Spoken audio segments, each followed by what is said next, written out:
Hello mga Mamshies!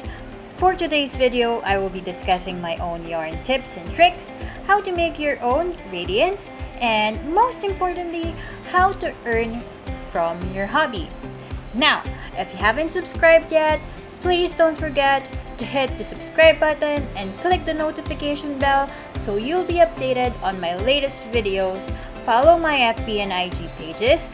Check the description box below for the promos and mechanics, and of course contests that I have. And lastly, hit the like button if you like this video and comment what other topics you want me to discuss. For this demo, I'm using Indophil 8-ply, but you can of course use any yarns. The double pull method is my go-to for garments and wearables because it's not too thin and not too bulky. Just get the inside starting point and the outside starting point of your yarn and join them together, as you can see in this video.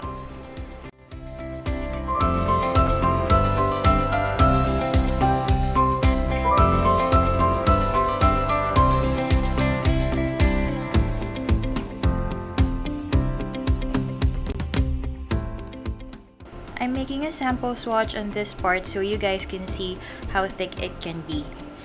This type of method is most suitable for bras, shorts, and bikini bottoms para hindi makita yung mga dapat makita, and it's also good for accessories and bags as well.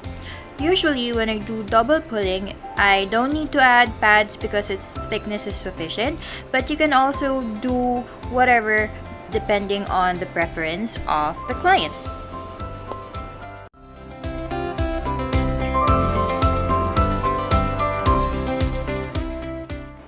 This next method is actually one of my favorites, and I do this for a more bulky finish, and I do this by tripling the layer of my yarn. Just form an S shape and hold on to one side and pull the yarn on the hoop on the other side, as you can see right here.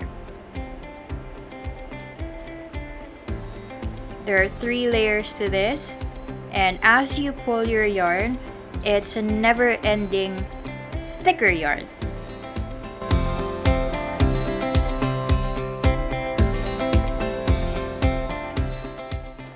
I'm making another swatch right here so you guys can see how thick it is, and it's very evident that the yarn is super duper bulky.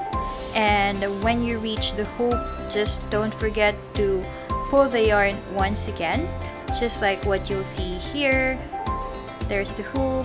Take the yarn again from the inside, and then there you go. You have your 3 layers of yarn once again. This bulk makes the yarn very suitable for bags, footwear, and amigurumi because it really covers everything and it's really fluffy. Of course, you need to adjust your hook size depending on the type of yarn that you use, but the versatility of having triple pulls is really helpful, especially if you have limited yarns with you and you don't have the thickness of the yarn that you need.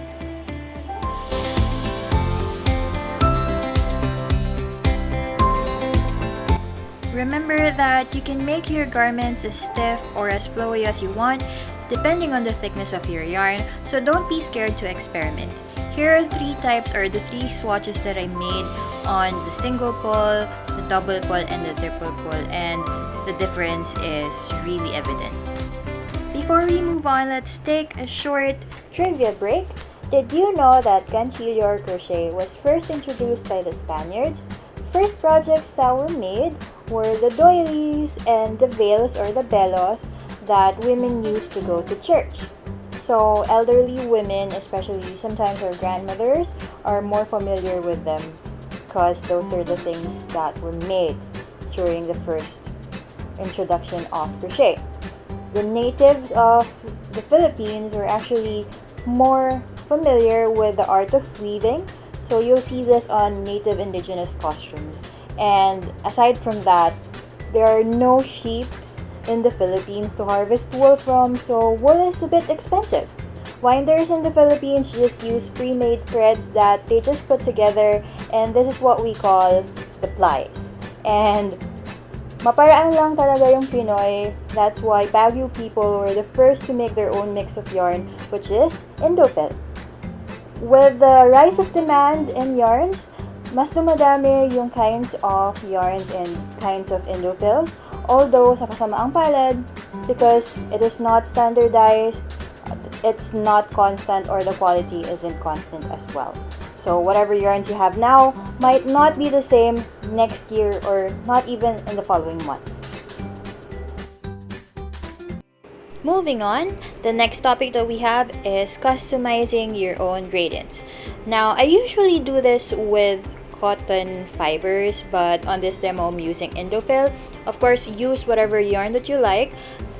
Just use the double pull method, crochet as usual, and then when you get to the point when you want to change the colors, just separate the strands and then cut one of the strand sets, as you can see here in this demo.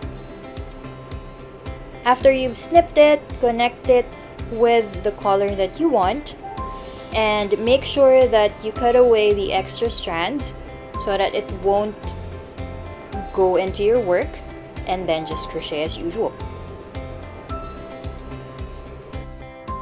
I'm actually going very random on the colors that I'm using for this video, but of course use whatever color that you want and whatever type of yarn that you like. This goes for Indophil or polyester fibers.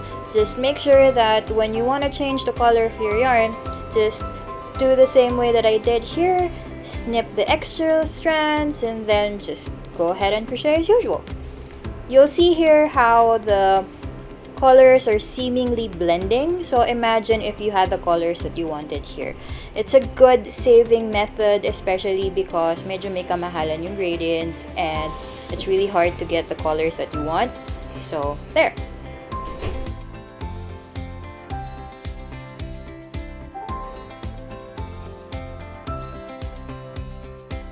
Last but definitely not the least in our topics is how to do proper costing. Now, syempre, kailangan natin maging OC kasi this is where we're gonna get our earnings. So, make sure that you are familiar with the following terms: supplies, hourly rate, business expenses, and markup. Now, I won't be discussing supplies anymore because you guys basically know what it is, but I will discuss something related to the hourly rate.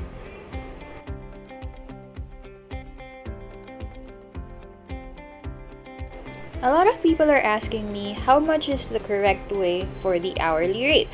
And to give you an example, I'll go ahead and look at the average or the recommended daily rate minimum for people in the Philippines, which is 537 pesos a day, divided into 8, and it's around 67.125 pesos. Yun nga lang, hindi naman ganun yung crochet. So, it's up to you how much you will charge for your hourly rate. And always keep in mind that handmade products do take longer, so just make sure that you really keep track on how many hours it takes you to finish a product.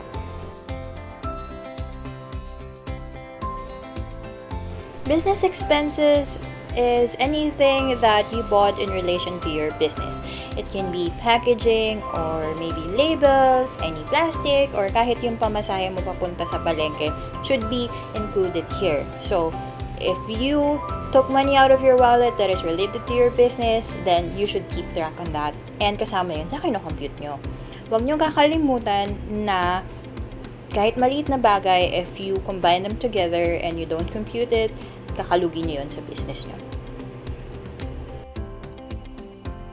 So to have a balanced method or a balanced way of computing for your earnings, you have to look for your wholesale pricing muna. So that is supplies plus the hourly total plus business expenses times 1.3, which is the 30% markup, and that is the wholesale price.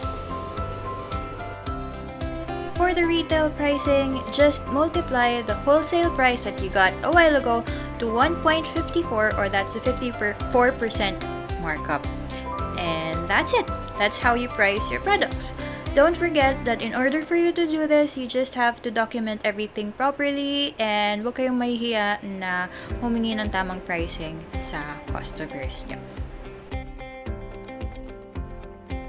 I'd also like to take this time to thank everyone who has been making the Mermaid Dreams crochet top.